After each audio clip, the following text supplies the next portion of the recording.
l'ornement de ton cou. Verset 23. Alors tu marcheras avec assurance dans ton chemin et ton pied ne trébuchera pas. Verset 24. Si tu te couches, tu seras sans crainte. Et quand tu seras couché, ton chemin sera doux. Ne redoute ni une terreur soudaine, ni une attaque de la part des méchants. Car l'Éternel sera ton assurance. Car l'Éternel sera ton assurance et il préservera ton pied de toute embûche. Dieu, dans le livre de Proverbes, nous parle par la grâce de Dieu et nous demande véritablement de ne pas s'éloigner des enseignements. La parole de Dieu.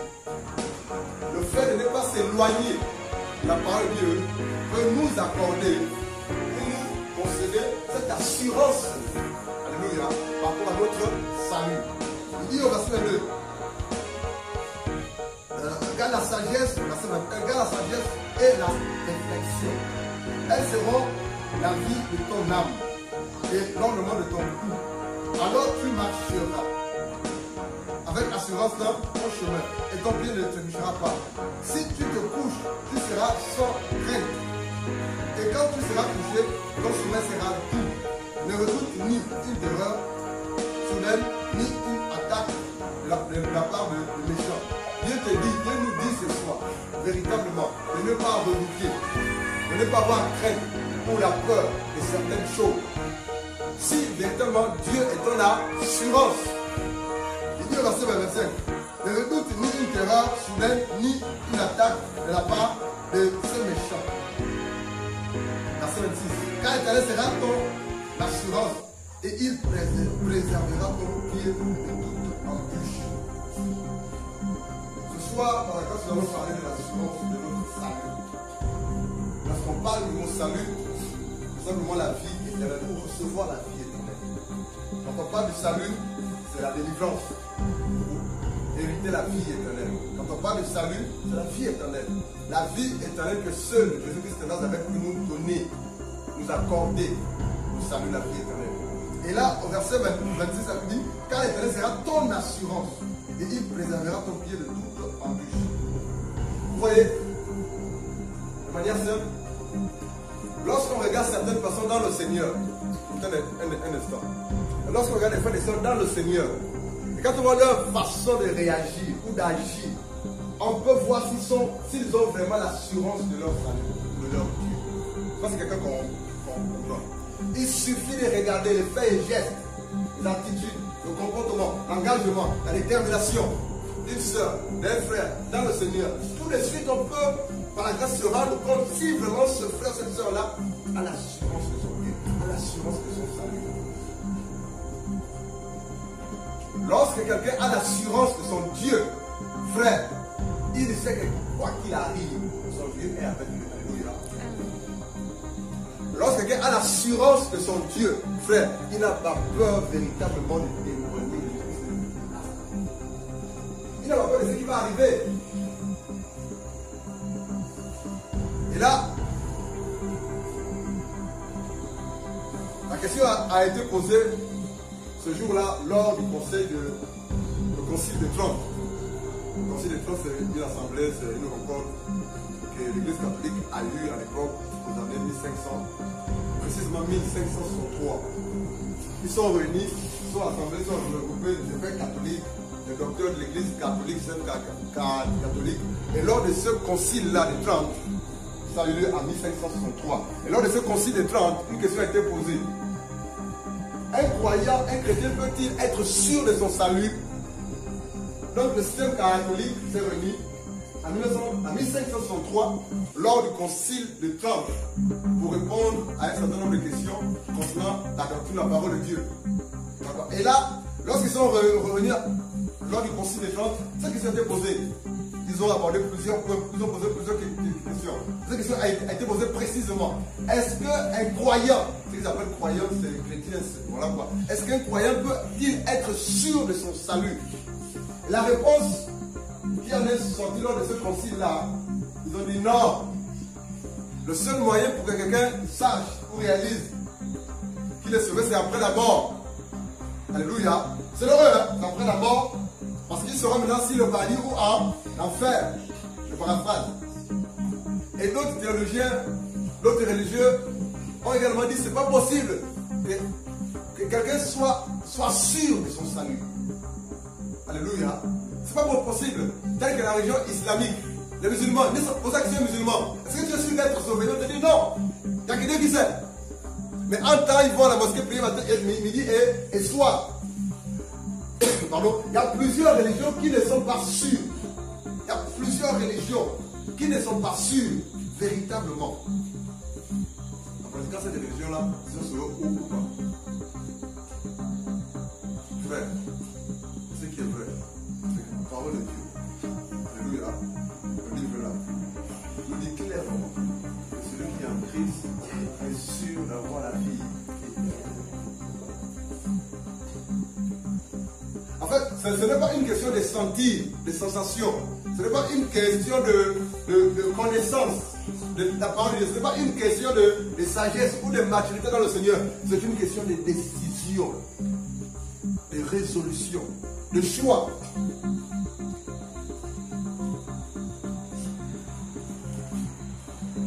En fait, l'assurance ici, ce n'est que la certitude.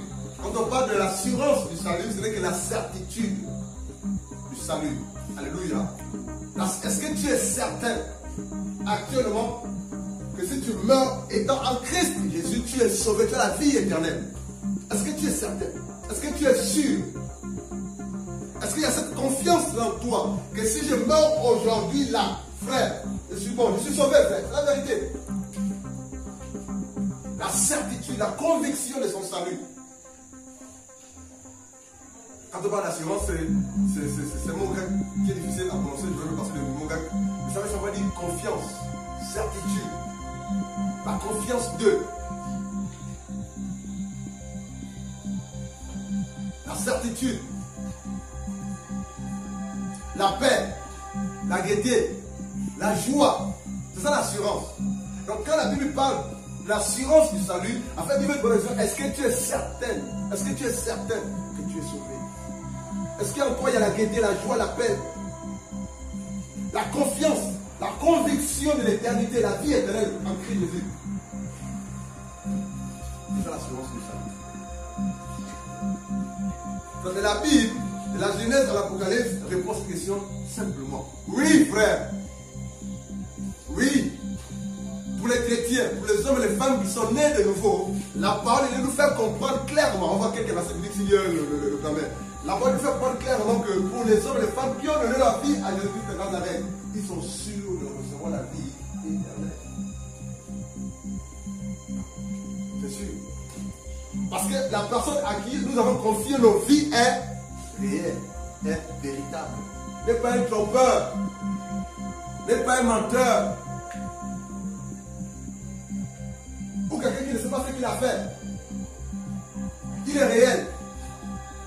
Regardez, lorsqu'on lit Jean chapitre 3, le verset 1, en descendant là-bas, la Bible nous parle de la nouvelle naissance. À quel moment de la vie, par la grâce de Dieu, cette assurance-là peut être notre partage? Et bien cette assurance commence depuis le jour où, par la grâce de Dieu, tu as donné ta vie à Jésus-Christ de Nazareth. S'il vous plaît, je ne vais pas discuter avec celui qui filme. Sinon, je vais t'arrêter.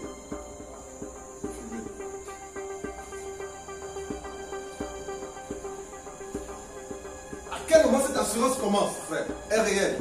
Lorsque, par la grâce de Dieu, ce jour-là, ça pouvait être le soir ou la nuit, le matin ou à midi, quel que soit le jour ou l'heure, le moment. Ce jour-là, lorsque tu as décidé de faire la paix avec Dieu. Ce jour-là, lorsque tu as décidé de donner ta vie à Christ de Nazareth. Ce jour-là, lorsque tu t'es confié à Christ. Ce jour-là, lorsque par la grâce de Dieu, tu as accepté de naître de nouveau, de naître d'en haut, de donner, j'ai envie de dire, la direction de ta vie à Jésus-Christ de Nazareth. Le sort de ta vie à Jésus-Christ de Nazareth. Les rêves de ta vie à Jésus-Christ de Nazareth. La conduite de ta vie à Christ Jésus. Ce jour-là, lorsque tu as écouté la parole de la vérité, l'évangile qui parle de ton salut, et celui-là, lorsque tu as cru, la Bible dit, Dieu t'a donné, Dieu t'a accordé son esprit. Et c'est parce que Dieu t'a donné, t'a accordé son esprit, frère, le Saint-Esprit est un gage du salut. le Saint-Esprit de Dieu est un accord, une garantie, une sécurité du salut. Donc, on ne peut pas se dire chrétien ou enfant de Dieu, avoir le salut à Christ Jésus et douter de son salut. Sauf si maintenant tu es un chrétien yo-yo, le dimanche, ou qui entretient le péché, ou qui pratique le péché. La majorité des hommes et des femmes qui ne sont pas sûrs de leur salut après avoir de leur vie inscrite dans des hommes et des femmes qui ne sont pas constants, décisifs, engagés, déterminés dans le Seigneur. Et ces personnes, lorsqu'on leur pose la question, est-ce que tu es sûr d'être sauvé? Est-ce que tu es sûr que si tu meurs aujourd'hui, sachant que tu as dit à Christ Jésus, tu vas au ciel? Lorsqu'on parle avec hésitation, c'est grave. Lorsqu'on dit que je ne suis pas sûr, c'est grave. Lorsqu'on dit que je ne peux pas répondre, c'est grave. Comme que tu as un problème, j'ai un problème.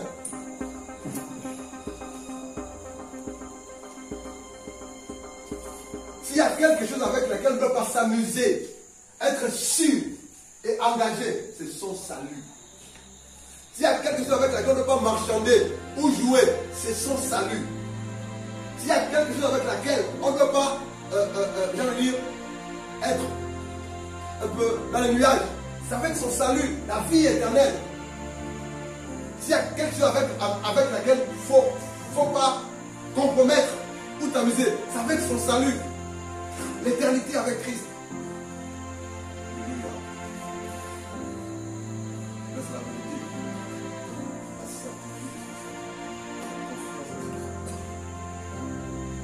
Être sûr qu'on a confiance en Dieu, la vie, quel soit le jour ou l'heure à laquelle je me nourris, à la manière avec laquelle je me nourris, frère, dans le monde du ciel.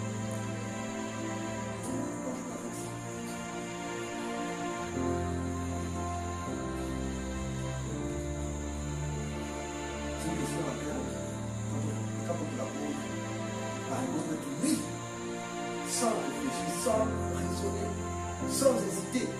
S'il y a hésitation, s'il y a réflexion, s'il y a c'est grave. Pourquoi c'est grave? Parce que regarde tous les efforts que tu fournis, tous les sacrifices que tu fais. Venir ce soir à cet endroit, c'est un sacrifice. Regarde tous les messages, regarde le temps que tu accordes à lire la parole de Dieu, à méditer, le temps de jeûne que tu prends. Et qu'aujourd'hui tu te poses la question, si tu es sûr d'être, tu dis je ne sais pas, c'est que c'est grave. C'est-à-dire qu'il faut tout revoir à zéro.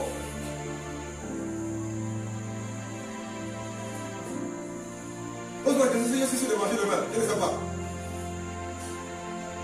Pose-moi la question si je suis sûr de me réveiller demain, je ne sais pas. C'est la vérité, frère.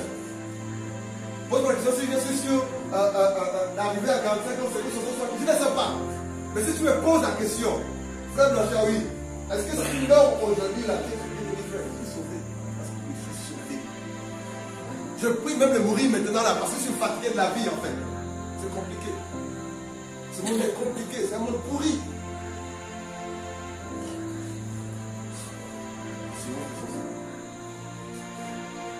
Nous sommes dans le corps, comme ça dans les églises.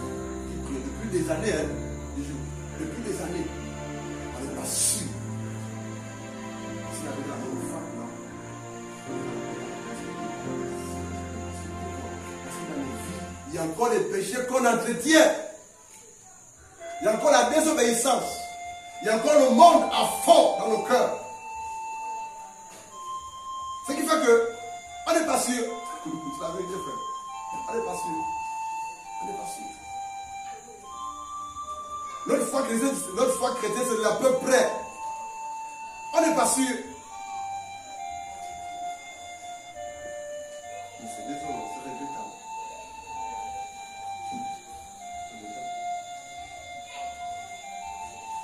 Jean chapitre 3, le verset 16. Allons-y. Pas l'assurance.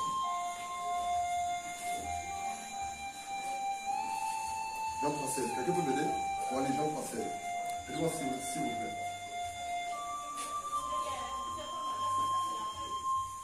Dans la parole de Dieu, dans Jean 3, à partir du verset 16. Amen. Car Dieu a tant aimé le monde qu'il a donné son Fils unique, afin que quiconque croit en lui ne s'il te plaît, frère. Car Dieu a tant aimé le monde qu'il a donné son Fils unique, afin que quiconque croit en lui ne périsse point, mais qu'il ait la vie éternelle. C'est un passage que l'on connaît, hein, tous. Alléluia. Même les petits enfants de primaire récitent ce passage-là par cœur. Mais c'est un passage puissant. Car Dieu le Père nous a tellement aimés. C'est parce qu'il nous a tellement aimés qu'il a décidé de descendre sur terre par le canal de la personne de Christ de Nazareth. Pour aller mourir à la croix de Golgotha, pour que toi et moi soient sûrs que si on se confie à Christ Jésus, si on donne notre vie à Jésus de Nazareth, si on donne la direction de notre vie, on est sauvé. Ce passage nous parle de l'assurance du salut. Ce passage nous prouve en plus que pour celles ou ceux qui ont décidé de bâtir leur vie, de confier leur vie, de donner la direction de leur vie à Jésus-Christ de Nazareth, ce passage nous prouve qu'on est sauvé. Car Dieu a tant aimé le monde qu'il a donné son Fils, qu'il a tué son Fils unique, afin que celui qui va donner sa vie à son Fils unique obtienne la vie éternelle. Donc la vie éternelle, le salut consiste à quoi? À se confier, à se donner, à obéir, à se tourner vers Jésus-Christ de Nazareth et à obéir à sa parole. Lorsque j'ai réalisé la profondeur de ce passage-là, la seule chose qui me reste à faire, c'est de passer à l'acte. C'est quoi passer à l'acte? Confier ma vie à ce Dieu-là. Je vais le relire simplement. Jean 3,16. Dit ceci, un instant.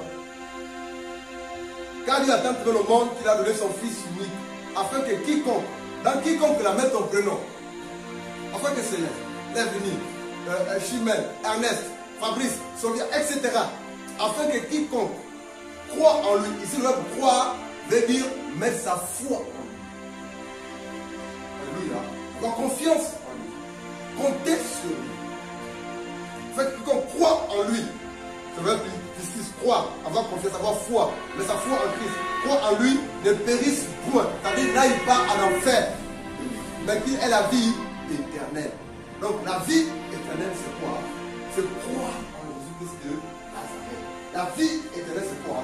C'est confier la direction de sa vie à Jésus-Christ de Nazareth. La vie éternelle c'est quoi? C'est confier à celui-là. La vie éternelle c'est quoi? C'est se tourner vers celui-là. La vie éternelle c'est quoi? C'est avoir confiance à la parole de Dieu, de ce que Dieu a dit dans sa parole. La vie éternelle c'est quoi? C'est obéir à ce Dieu-là, à la parole de Dieu. Lorsque tu me mets en et que tu lis ce passage-là, et que tu l'acceptes dans ton cœur, alléluia, tu as sauvé. Vous allez à qu'est-ce que Dieu attend de toi par la suite? Maintenant, pourquoi on est hésitant? On est dubitatif. Pourquoi on réfléchit, on raisonne? Avant de répondre à la question, c'est parce qu'on reconnaît tout petit peu que, selon la réponse au moment où j'ai vu que Dieu te le mettre, il y a beaucoup de choses qui ne sont pas encore entrées en ordre. Oui.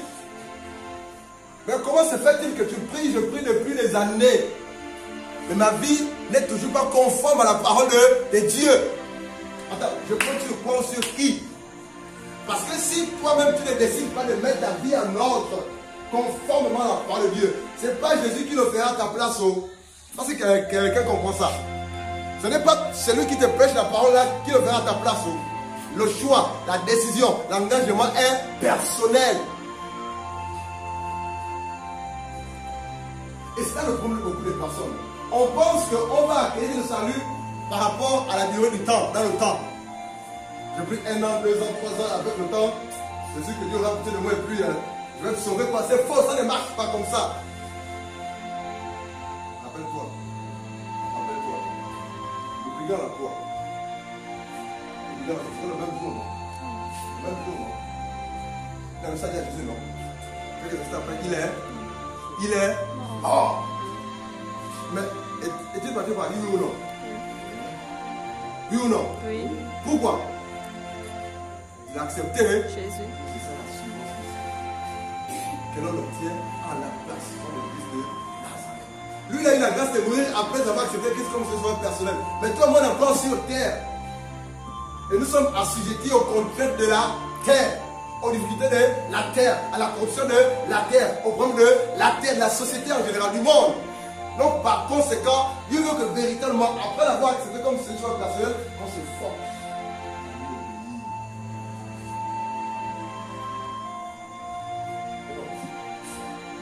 Le verset 36, c'est maintenant 36. Celui qui croit au Fils a la vie éternelle. Celui qui ne croit pas au Fils ne verra point la vie, mais la colère de Dieu demeurera sur lui. Frère, il y a deux passages par la grâce de Dieu qui m'ont bouleversé. C'est là, ça considère 7 ans en arrière. Sans partir de ce passage, ce passage a fait partie. Je transfère. Celui qui a le Fils a la vie, mais celui qui n'a pas le Fils n'a pas la vie. Mais la colère, elle demeure sur. Wow.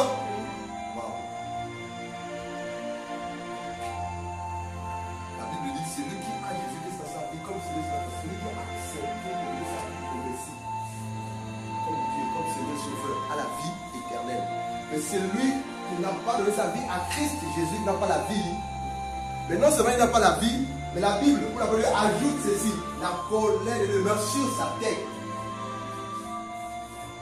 Donc, qu'est-ce qui me prouve? Qu'est-ce qui me garantit le salut de mon âme?